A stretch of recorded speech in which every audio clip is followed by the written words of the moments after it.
I'm a board member at NGO Europe a Patient, which is based in Warsaw, but tries to weigh in on pan-European policies. We think about climate transition, just transition. We worked with Janne on public health, but we also weigh in on larger political issues also in Poland. I am no security expert, but there are important things going on in Central and Eastern Europe that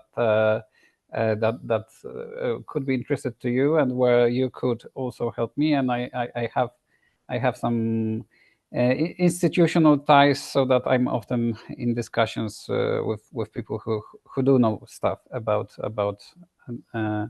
security and where we're at. So what I want to talk to you about today, I'm not gonna share my presentation. I'm gonna just tell you what it's about.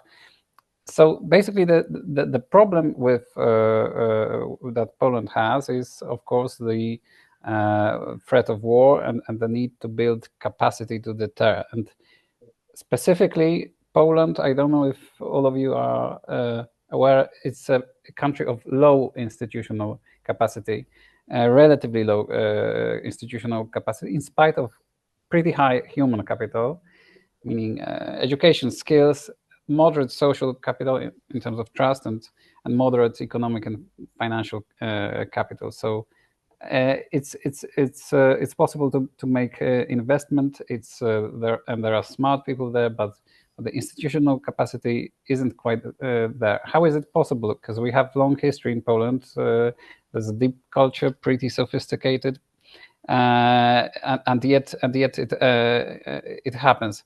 It is because the state capacity was rebuilt after 1989, after the Soviet Union collapsed. Before that, the country was really reliant and dependent on the Soviet system.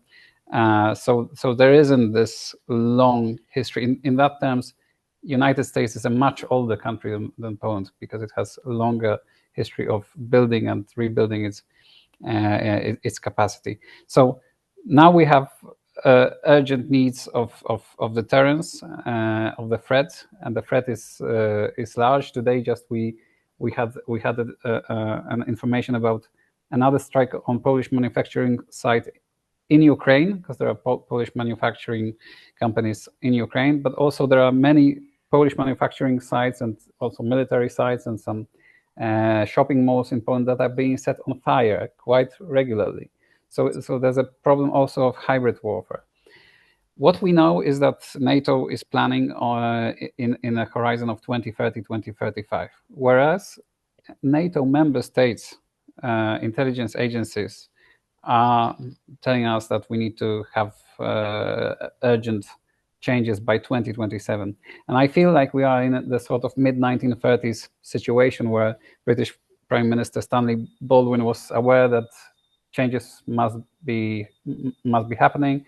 We need to prepare for Britain for war, yet we cannot do it because of lack of popular opinion support, because of budget constraints, and so on and so forth. So there's this tragedy of asynchrony. The threat is already here, but mentally we are there. So we need to work within that democratic republican framework and try to bridge that gap of asynchrony, because we need to know what needs to be done, and we need to then do it. And knowing in itself is difficult because of changing nature of battlefield, because of hybrid threats. There's the whole issue of civil defense. There's a whole issue of changing generations of modern weaponry. As you know, drone warfare is progressing so much that you cannot really prepare for it. You are learning by doing now on the Ukrainian-Russian battlefield, and then knowing and then doing. And I would say four things that are in front of the political class and the expert class in Poland, and I think the larger Central and Eastern Europe, and also the Nordic Baltic states. So doing it, first of all, expert work and advocacy work to really make the coherent case, then the public opinion buy-in, then the elite buy-in, and then the operational excellence in view of the complexity of changes. 30 seconds, Krzysztof. Thanks. Because changes are complex. They involve biohazard. They involve attacks on utilities, cyber, and so forth. And for that, for especially for the operational excellence, we need a new type of society. And paradoxically, we need to look at East in Ukraine, where the civil society buy-in in terms of weighing in by the society, quite a large society, of course, driven by the upper middle class professionals, to keep military in check, to keep the institutions in check, and renew them and make them better, has really helped the process. Necessity, of course, is a matter of invention.